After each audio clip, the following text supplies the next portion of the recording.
Ang ganda ng farmland na to mga kaprops, oh.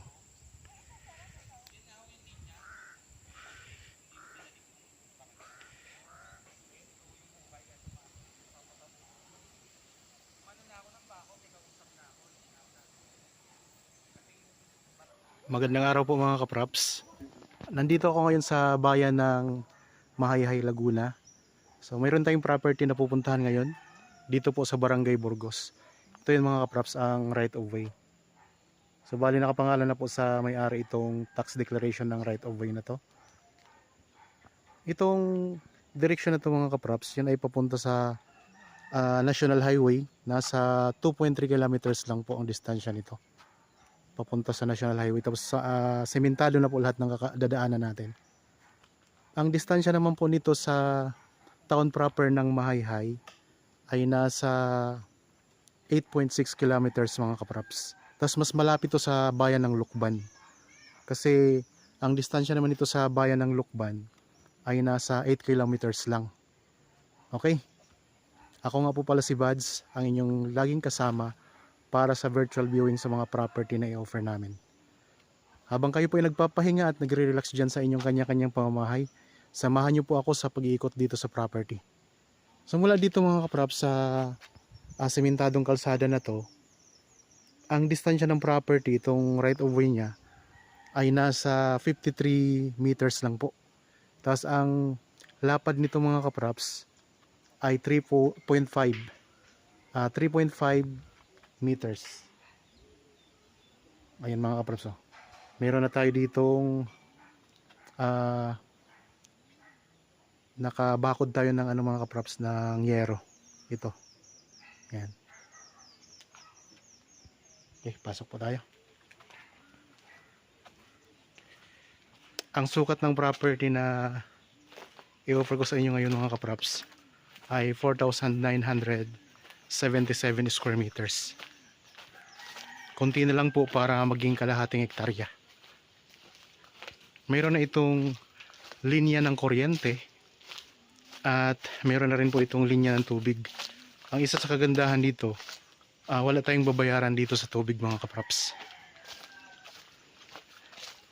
Yan, dito may sementado na po. Yan, daanan ng gulong. Tingnan natin kung anong mga tanim sa loob. Meron na po itong bahay dito sa loob mga kaprops. Okay, hanggang dito po ang 53 meters. Tapos ito na yung property. Yan.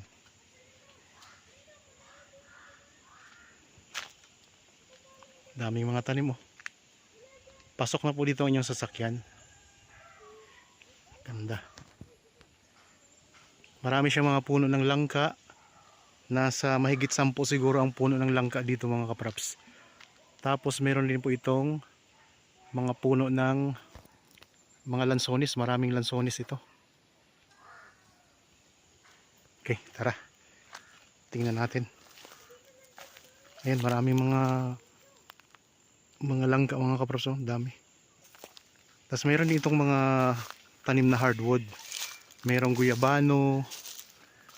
Merong mga puno ng kaimito.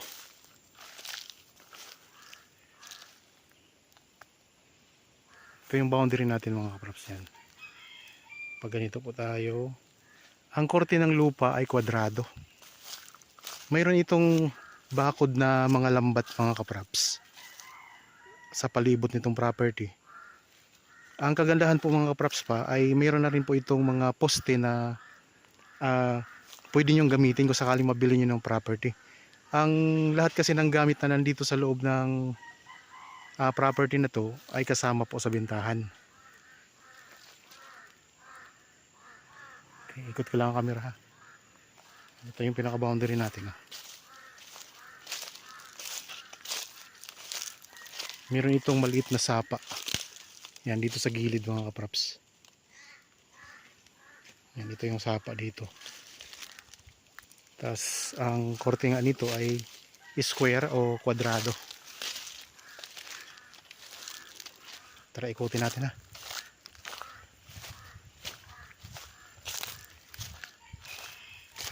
Ang presyo nito mga kaprops ay mura lang, nandyan po sa description box at sa title nating video, pati na rin po ang ibang detalye. Ayan, ang dami mga kahoy. May mga hardwood dito mga kaprops na mga tanim. Ayan. At meron tayo ditong magandang view kasi tanaw natin dito ang Mount Banahaw. Ayan mga kaprops. Natatakpan lang Mount Banahaw. Nasa halos paanan na tayo ng Mount Banahaw mga kaprops eh. Ayun.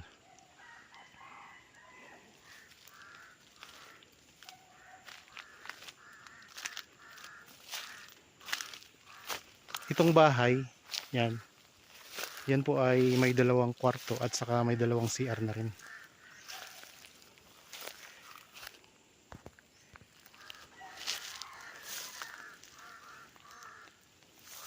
Ayan ang pinaka-corner ng property. Ayan mga kaprops. Yan, kasama po itong mga punong kahoy. May mga puno ng kalamansi.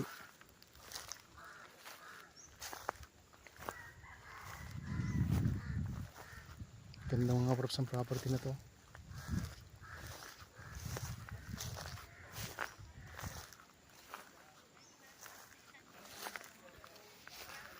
Pantay din ang lupa.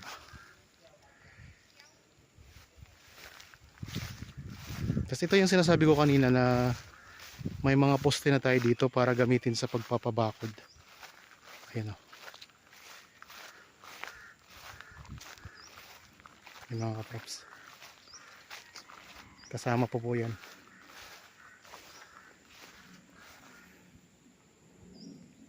Ito yung poste na to, ito yung nilalagay natin sa palibot para lagyan din ng cyclone wire o kaya ay barbed wire. Ikotin natin to.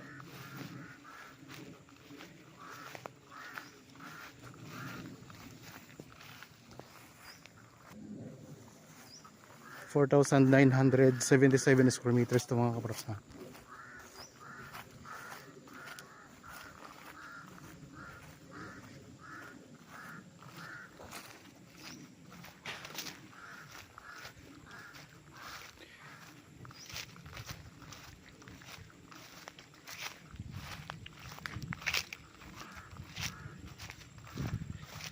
Yan, ito yung pinaka corner ng property.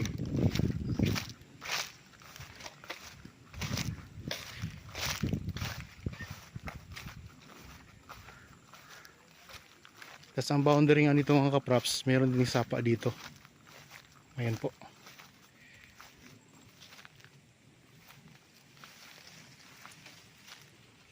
Yan ay maliit dito na sapa mga kaprops. Tingnan natin. Labas tayo. So may gate kasi dito sa likod. Tapos ito yung katabi ninyo dito mga kaprops, na mga property din. Yan ang katabi ninyo. Tapos ito yung boundary natin. Yan, sapa mga kaprops. Diretso dito. Tapos ito yung pinaka dulo, pinaka corner ng property. May mga tanim din na halaman. Okay, pasok na tayo sa loob ulit. Sa mga interested sa property na to, napakamura lang po ng benta. I-kontakin nyo po kami sa mga contact details na nandyan sa inyong mga screen. Meron tayong Viber, cellphone number, Facebook Messenger, WhatsApp. So pwede kayong tumawag, mag-chat, mag-text para po mag-inquire sa amin mga kaprops.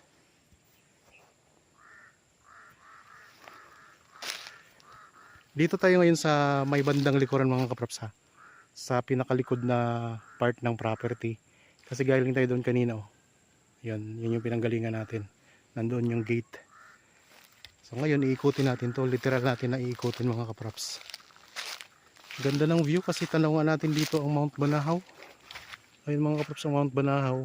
Natatakpan lang ng ulap yung bandang tuktok niya. Hindi natin makita ng buo. Ganito yung mga hardwood dito. Ito mga kapraps, malaking punong kahoy.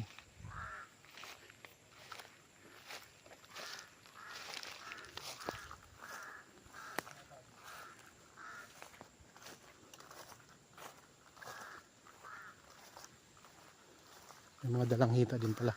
Ang puno ng ano dito, lansones, ay nasa mahigit 100 po. Ayon po sa may-ari mga kapraps. Tapos ito yung bahay. Oh.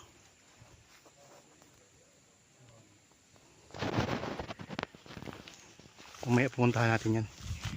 Ipakita ko na sa inyo ang loob ng bahay na yan. Pumuntahan muna natin ang mga sulok-sulok nito. Daming mga lansones mga kapraps. Oh. Punta naman tayo dito sa may ano niya, kabilang corner naman. Dito pa rin tayo sa may bandang likuran ha. So ang korte ng lupa mga kapraps ay kwadrado, square. May boundary na sapa.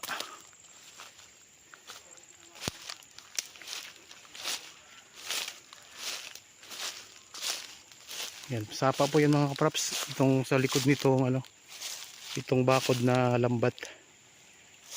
Pansamantala kasi mga kapraps, ang bakod niya ay lambat. Yan, ito yung pinaka corner naman. Hanggang dito sa poste.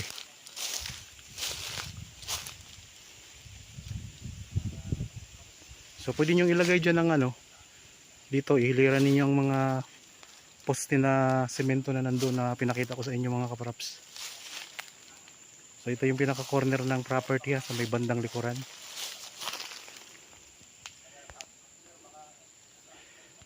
Marami ding mga puno ng langka ha.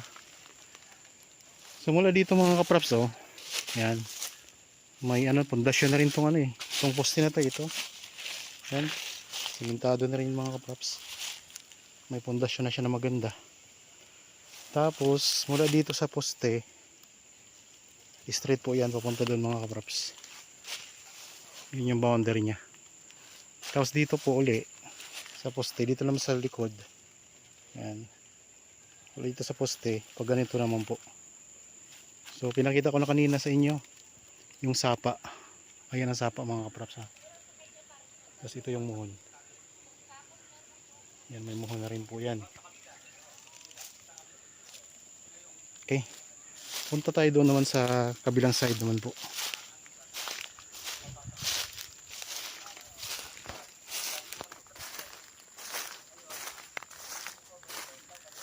May sapa siya dito sa may likodan. Mayroon ding sapa doon sa may bandang harapan mga kapraps.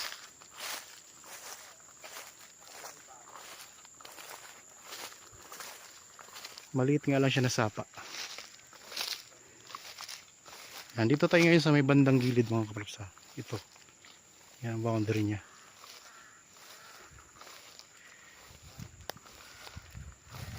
May sapa pala Sel. Sel, may sapa. Dito. Saka dito. Dito meron din sa harap. Sapa.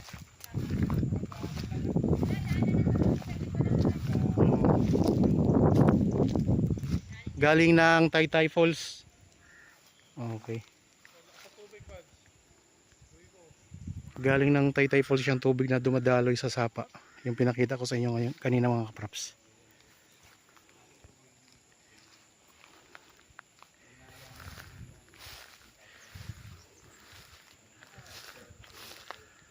Dito, tanaw natin ang Mount Banahaw mga kapraps. Oh. Ayan. Sa Mount Banahaw na po yan. Mula dito mga kapraps. Pag ganito, yan Mount Banahaw po yan.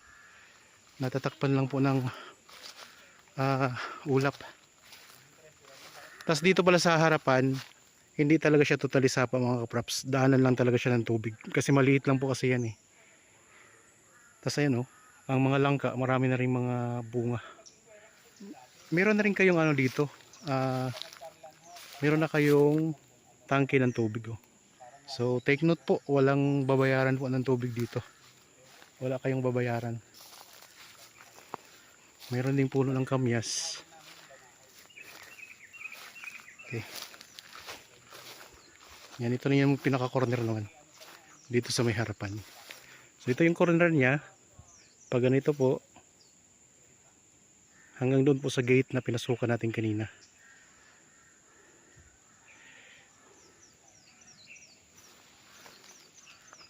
Ganda oh. Ang ganda pati ng klima dito, malamig dito sa Mahayhay. Maaliwalas, tapos ang ganda ng mga halaman natin dito mga kapraps oh. So, ito yung Mount Banahaw mga kapraps, yan.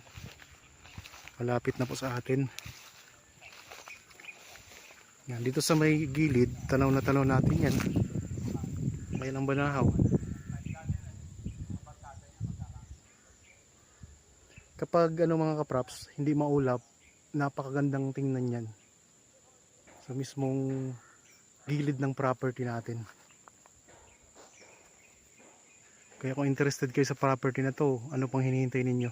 Kontakin nyo lang po kami sa mga contact details na nandyan sa inyong mga screen mga kapraps. So dito tayo sa pinakagilid ng property. Yan nga po ang matatanaw natin, yung magandang tanawin ng Mount Banahaw mga kapraps. Yan. Tapos ito yung pinaka corner natin.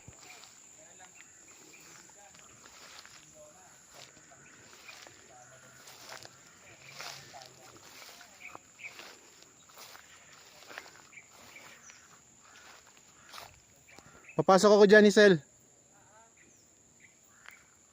May dalawang kwarto itong itong bahay na to mga kapraps. Dalawa pala ang konti, ang niya, ang tawag nito, yung tangke. Dalawa ang tangke niya. Dito sa gilid meron tayong dito, sliding door. Yan, sliding door siya na salamin. Ito. Tara, pasok tayo. So dalawang kwarto to, ito yung isang kwarto. Ayan po.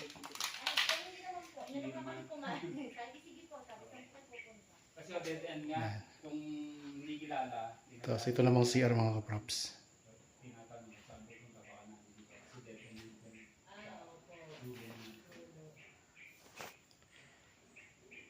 So nakatiles na rin tong sahig ng CR. Meron na itong kuryente mga kaprops. Ayan. Finish na rin po yung yung dingding.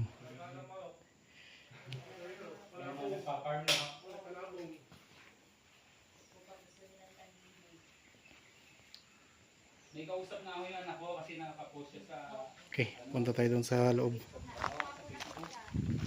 Ito retard kernel.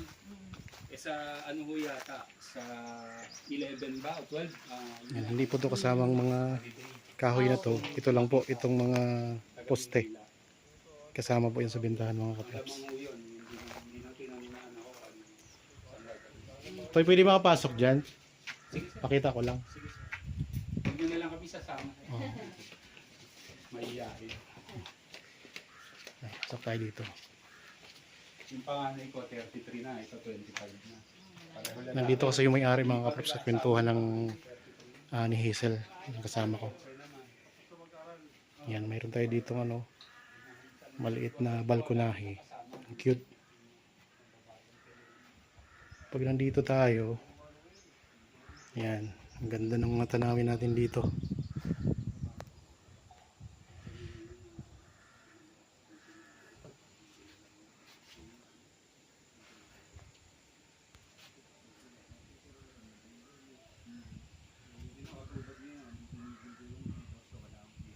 Yan kapraps. Tapos papasok tayo dito sa kwarto. Yan, may kusina po itong isang kwarto na to. Anong tawag dito to sa sahig na to? Vinyl ba to? Yan. May mga nakalagay na rin silang vinyl sa sahig. Yan, may kusina, may lababo tayo dito mga kapraps. Yan. Tapos may CR din po ito. Yan, itong CR. Ayos ang design ng CR nila mga kaprops kasi pwede tayong lumabas din dito. May pinto siya. Oh.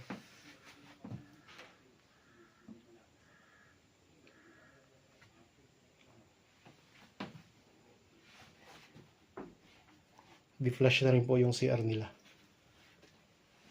Tapos ang tubig dito, ayun po, walang babayaran. Malakas po ang tubig. Tapos pwede na tayo ditong lumabas. Ayan mga props. So may daanan din siya palabas. Dito na tayo dadaan.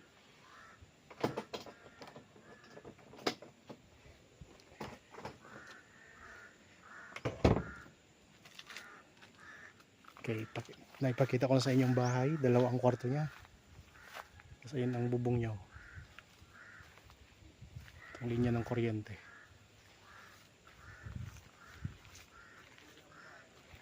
Atras ako mga kaprops para mas makita niyo ang ayos.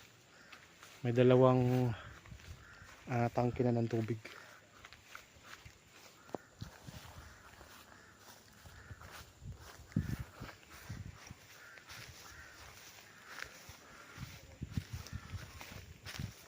Ulitin ko lang po, ang sukat nito ay 4,977 square meters mga kaprops. Konti na lang kulang para mag kalahating hektarya.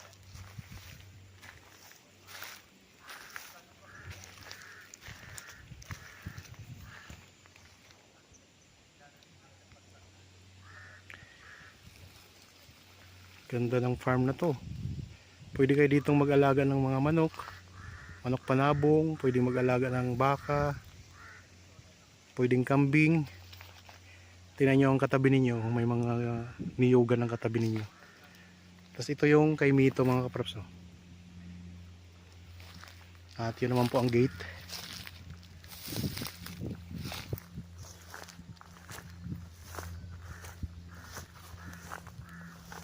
Yan. Tulad ng nabanggit ko kanina, ang right of way na yan ay nakapangalan na po ang tax deck sa may-ari nitong property. At 53 meters lang po papunta doon sa labas sa Barangay Road mga kaprops. At ang lapad po niyan ay 3.5 meters. Meron na nga tayo ditong linya ng kuryente at saka tubig.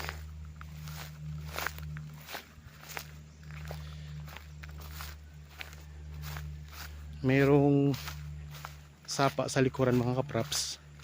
Tapos dito sa harapan ay meron ding maliit na daanan ng tubig. Naipakita ko naman sa inyo kanina yung yung sapa. Tapos meron tayong mountain view, ang Mount Banahaw. Tingnan nyo ang puno ng langka, may bunga na rin yan.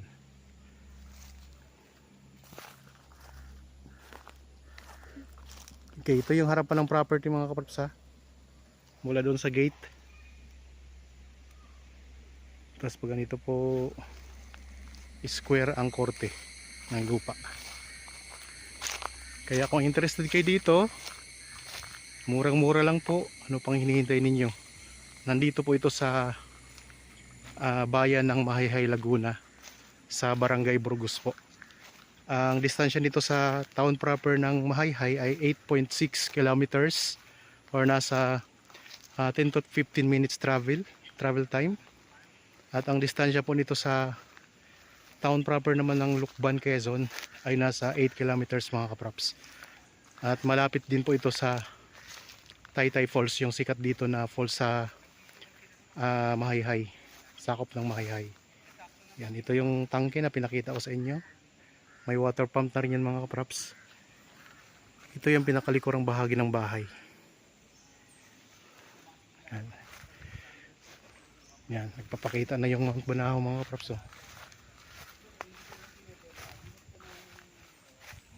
So ang tuktok lang hindi natin makikita kasi may mga ulap.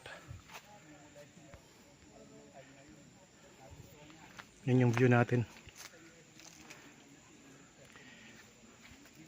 Mga langka, daming langka. Mahigit 10 langka ito.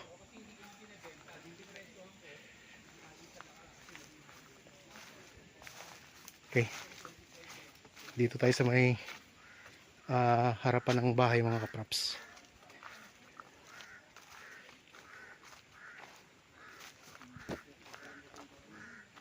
So sasamantalahin ko na po ang pag-ikot-ikot dito kasi minsan lang ako makarating dito sa Mahayhay mga kaprops.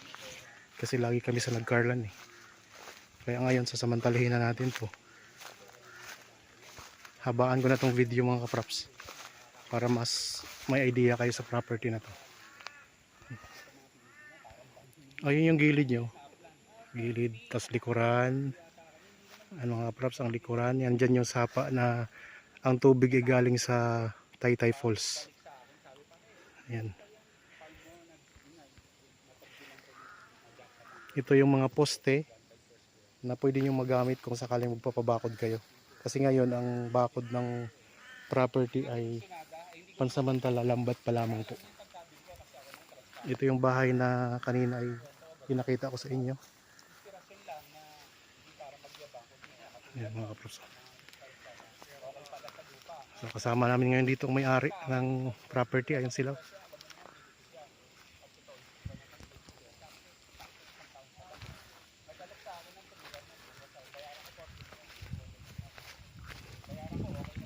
Okay. Ayan po ang gate doon mga kaprops. Naikot na natin to kanina dito. Ayan yung pinakagilid. Tapos ito yung may sapa. Yun yung may ano mga kaprops, yung may nakita tayong palayan kanina, yung pinakita ko sa inyo. Hanggang doon po ang corner dito sa likod. Tapos pag ganito mga kaprops. At yun po ang Mount Banahaw. Malay nyo po kung sakaling mag site viewing kayo dito ay walang ulap, mas lalong maganda po ito mga kaprops. Matatanaw nyo yung Mount Banahaw kasi yung area na yan mga kaprops, yun yung Mount Banahaw dyan.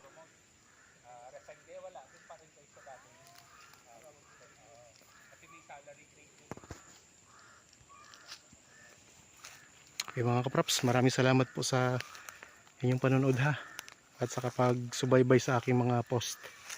Sana po ay nagustuhan nyo itong property na in-offer ko sa inyo ngayon dito po sa bayan ng Mahayhay, Laguna. Sa mga bago pa lang po dito sa aking channel at napadaan lang dito sa aking channel, huwag nyo pong kalimutang mag-subscribe at pindutin na rin po ang notification bell para maging updated kayo sa mga bagong property na i-offer namin. Maraming salamat po mga kaprops, lagi tayong mag-iingat at God bless po sa ating lahat.